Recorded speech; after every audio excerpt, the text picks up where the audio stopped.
Hi! Hello! Hi! Interviewin kita. Pwede. Ah, Gusto ko yan.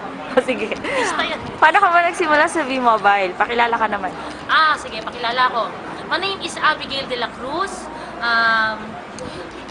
Isa ako sa mga leaders ng Team Transcend Korea. I've been into business for about 8 months.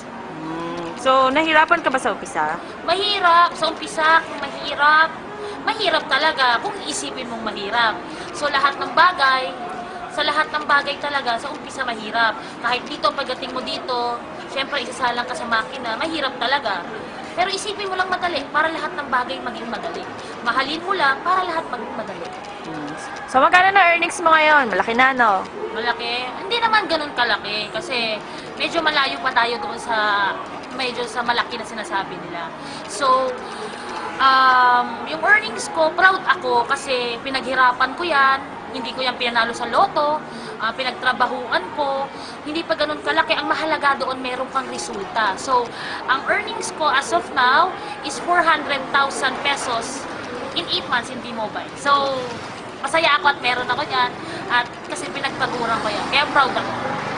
Laki na rin, no? So, ano masasabi mo sa team mo, sa mga leaders mo, tsaka sa mga members mo? Sa mga leaders ko, ang masasabi ko lang, kamsahamnida, Korea, sa Tagalog, maraming salamat kasi sa suporta na kahit malayo kami, para ang lapit pa rin, kasi sa mga documents, sa supporting sa motivation, lalong-lalo na sa team Generals, Radicals, Team Abundance, Team Transcend, sa ate ko na leader ko na nagpakilala sa akin sa V-Mobile, kasi siguro kung hindi ko nakilala yung team, siguro kasi ako inisip ko dati parang another 5 years pa, kasi 5 years na ako rito sa Korea, tapos na yung kontrata ko and pauwi na ako because of V-Mobile. Kaya sobrang salamat, kasi before nung wala pa ako sa V-Mobile, sabi ko another 5 years pa, kailangan ko ng 10 years na mag-abroad bago ako talagang sabihin ko stable na.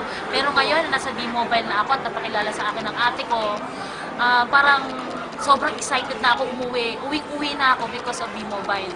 So, maraming salamat kila Miss Abby Serrano, kila Sir Patrick Baro, kila Sir Jester Ching, na nagtatanong kami ng technical kahit madaling araw na susagutin ni Sir Patrick Baro. Maraming salamat sa mga leaders. Sa mga members ko, so maraming salamat din sa support at saka tiwala natin sa isa't isa. Wag lang tayong hihinto. Yun nga yung sinasabi ko, tuloy lang lagi. Ang tanim araw-araw, kasi darating yung araw ng anihan. Yun. Okay, so ano naman mapapayo mo sa mga bagong TP, especially sa mga OFW na TP? Sa bagong TP at sa OFW na tulad ko, nagisimula pa lang din naman ako. So, yung tiwala sa sarili, unang-una, tiwala ka sa sarili mo, huwag ka makinig sa mga taong negative. Kasi yung mga taong negative, pag hinila ka nila, wala, mag-stay ka lang sa baba, 'di ba? And ikaw naman yung aanin ng iyong mga dreams, mga goals mo sa buhay. Tiwala sa sarili at saka tiwala sa company. Kailangan niya magtiwala ka lang sa V-Mobile. Ang lagi nga nila sinasabi ng mga leaders natin, kung hindi ka marunong magtiwala, pagyaman pa kaya. So huwag kang matakot sumubok. Kasi ako hindi ako natakot sumubok. Kasi kung natakot ako sumubok, siguro TNT na ako dito sa Korea. So, sabi nga nila, ang tagal mo lang ginagawa yung ginagawa mo dati, huwag kang matakot sumubok ng panibago. Kasi ang magiging resulta nun ay panibago rin. So yun, subok lang subok, tapos resulta.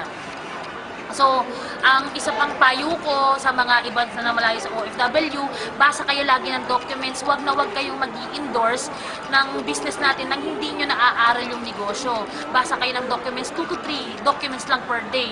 Then aralin nyo at saka kayo mag-endorse. So, yon ang lagi ko nga sinasabi sa aking team, ang matira dito, yayaman. Kaya, sabi nga ng mga Koreano, fighting, aja. So, yun. Thank you. Bye-bye. Bye!